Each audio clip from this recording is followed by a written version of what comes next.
Hi everyone, Hi welcome back. guys. And here we are again. We missed last week because of various things, but we've got a lot to talk about. So we're going to squeeze that in 15 minutes, 15 to 20 minutes, and talk about Christmas and New Year parenting and issues, trials and tribulations. And yeah, so Katie, do you want to start? Because I know that Yeah, you're. fab. Thank you. And yeah, sorry, last week, typical life, isn't it? My little one was poorly, and now I've got another one poorly. We were very good at sharing in our house. And apologies, 'cause I don't think I'm looking at the screen correctly. So it's going to be one of those tonight. But like Judy said, we had lots of things to tell you today and share with you. And then we've got loads of exciting things and some videos coming out over the next few days. So keep an eye open. But yeah, we wanted to just to recap on Christmas, because last time we got together, we were talking about kind of being nervous about what Christmas was going to be. So we're both just going to share what Christmas was, some wins, some losses, and just see how it goes. So from my point of view, it was a tale of two halves, I suppose. But I'm going to just focus on the positives. So Christmas itself was amazing. It was amazing. And I'm going to cling on to that. And Esme, my eldest, said it was her best Christmas ever. So it's amazing. We managed, actually, on the 21st, we had kind of get together with the people on my estate, but also with my partner, because it was his birthday. And that was just so successful. It was not intense. We played board games. We gave him his present. Esme held his cake as he was blowing out the candles. It was gorgeous. And then Christmas Eve, my ex came and joined us at church, and the four of us went to church. It's gorgeous. He stayed over here Christmas Eve. I had a glass of wine with him, and we spoke just about work and just sort of kept it safe conversations. And then Christmas Day, the four of us managed to be together, and it was wonderful. It was the first Christmas for years, even when we were together, that we didn't have tension. It was amazing. And then I stayed at his on, so we went, the girls went surfing in the afternoon, and at that point we used that as sort of a transition point, and then we all went back to his for Christmas night, and I stayed there, and it was really positive. We did have a few moments on Boxing Day, I have to say, and I think by Boxing Day lunchtime we'd probably reached our limit, and maybe reflecting for next year, Christmas Day alone is probably enough. But I was really proud of myself, because when the kind of attacks came on Boxing Day, I just sent love, like we talked about last time. I just sent love. It was on the beach, actually, so I just walked away and sent love, and it was all okay. It wasn't brilliant, but I just changed the narrative a little bit. So it was so positive. But then for me, the other side of it came, because the day after Boxing Day, the girls went to Tenerife with their dad, and I really thought I'd prepped myself for this.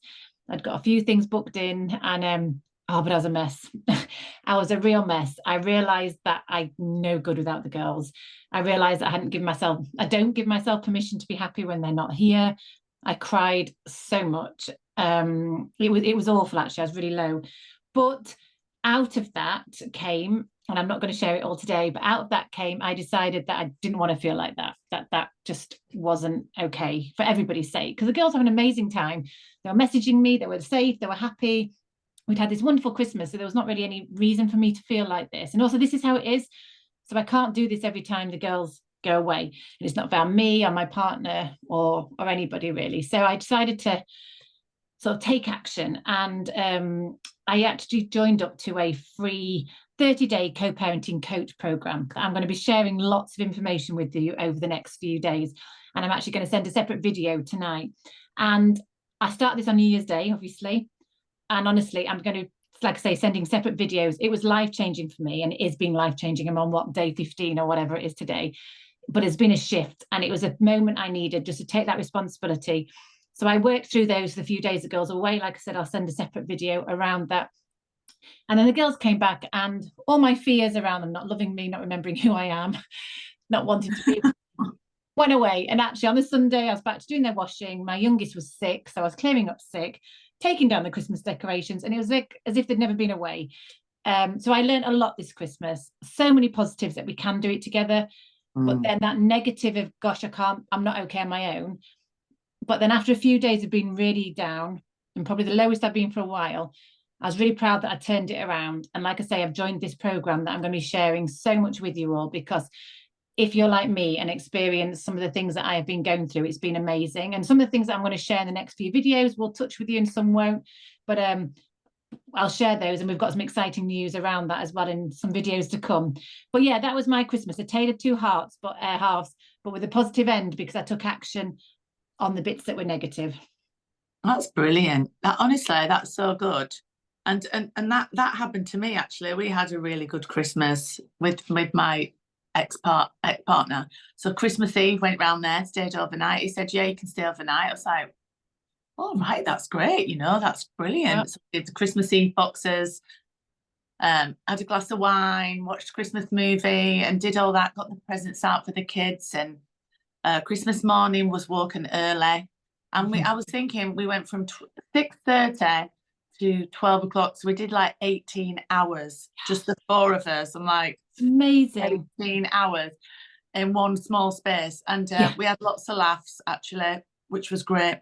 But a lot of it, and the girls loved it. Lots of nice food, games in between, and no tense moments, because of the fact that there's another love interest, which is massively positive, and it's uplifted his spirits, and he's happier in himself. I can see he's got a little twinkle in his eye, and I couldn't be happier for him. I want that to be happening.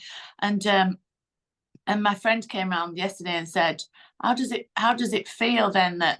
And I said, honestly, I did a body scan, and I thought, I'm not jealous, or I was not bringing up any emotions. I actually just positively, genuinely happy for him. That's amazing. I want it to work. And the girls are going to a 70th event at the end of this month, and he's taking his new girlfriend. So the girls are actually going to meet her. Wow, amazing. That's massive. That hopefully will have impact then on your relationship here. Yes. So I'm hoping, well, I'm sure it will. Yeah, absolutely. And so we had and then I stayed then Christmas night, and then I left on Boxing Day, and the girls stayed in with Chris an extra day because he was going back to Newcastle. So so it was really possible. I think we had all those fears, didn't we, when we did our last video? But I think for me, certainly mine was positive because I decided it was going to be positive. My mindset compared to last year, when I had all this anxiety and fears and anger, it wasn't like that Christmas. I kept joking that I'd manifested it was going to be good. When every time he wound me up, I made a bit of a joke. No, I'm not taking it. I'm not absorbing it. And we made a bit of a laugh about it. But actually, I was genuine, and he sort of saw it as a joke. But I decided it was going to be a good Christmas. I just decided it was going to be positive. And when moments came that were a little bit tense, which I'm sure loads of people across the world had tense moments, even if they're together.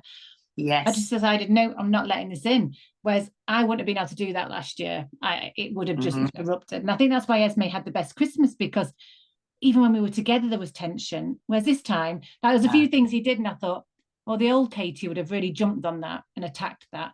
But actually, it didn't matter. You know what I mean? In the big scale of things, it doesn't matter. Sometimes you just got to let things go. But do you know what? The best thing that you could ever do is just make a decision that you're going to enjoy it. Yeah, and I did. And I thought it's massive. And it all reflects back. Yeah. Because that's how the universe works. So if you're feeling positive and all that love, that energy, they'll get that as well. Yeah. So it's brilliant. And that's what I then need to transfer into when I'm on my own, which is some of the things that I'm going to share in my next video from this coaching that I'm doing. Yeah, brilliant, because then I'm going to decide I will be okay. And you'll all get bored of me really, but we've got some exciting things around that. So I think because Jules and I life seems to be quite crazy at the moment, we're going to send a couple of videos separately. Then hopefully next week we can meet virtually, meet actually together, face to face. And we've got some exciting things coming up this year. We really think that 2025 is going to be when our podcast really takes off. And if I can share and Jules can share some of the things, even in these 15 days, the things I've learned, I keep voicing Julie going, oh my God. And if we can share them with all of you and the wealth of expertise that Jules has, I really think we talk about deciding, make 2025, and I know it's corny, but make 2025 the best year. Yeah, I feel it this year. I can feel it, and I'm determined. I feel your vibe. I know. Julie's getting fed every day a voice message going, Julie, look what I've learned. So you'll all be able to hear my sharing, and like I say, I'll send some videos today or tomorrow. I've just got my eldest up poorly now, but Yeah, I think this year is going to be great, and we're going to be able to share some amazing things between Julie and the things that I'm learning to all of you to make these moments possible, because we just proved that Christmas can be possible if that's what you choose. And some of these and special events, we've got a birthday coming up, Rosie's going to be 12, and having conversations. Even tonight, Esme should be with her dad on the schedule, and I messaged to say she can't even stand up, she feels quite faint, and he sent one back saying, yeah, whatever's best for her. That never that never would have happened. So it's amazing. So she's staying over tonight, and it's just just feels, that's because I've decided that's how it's going to be, making such a conscious effort. So yeah, look forward to sharing some videos with you all about the things I'm learning. And I know, Julie, you're going to send through a meditation, aren't you, of things as well? So lots of content coming your way. Yeah. I've got no wine because it's the afternoon, Julie. There's no wine because we don't drink in the afternoons yet. Not yet. Okay, thank you so much. And we hope everybody else had a brilliant Christmas as well. Or if it wasn't, that we can put that to bed. Like I had that low moment, then we can also drop some ideas in the comments. What was tricky or what went well? We'll share the wins, but what went tricky? And maybe there's some of the things that we can look at over the next few weeks to see how we can maybe help and support and give some top tips. Yes, maybe if there's anything specific, the tips that you've already learned, maybe could share those first. Yeah, absolutely. Yeah, definitely. Yeah. All right, everyone. Thank you so much for tuning in. Take care. Bye.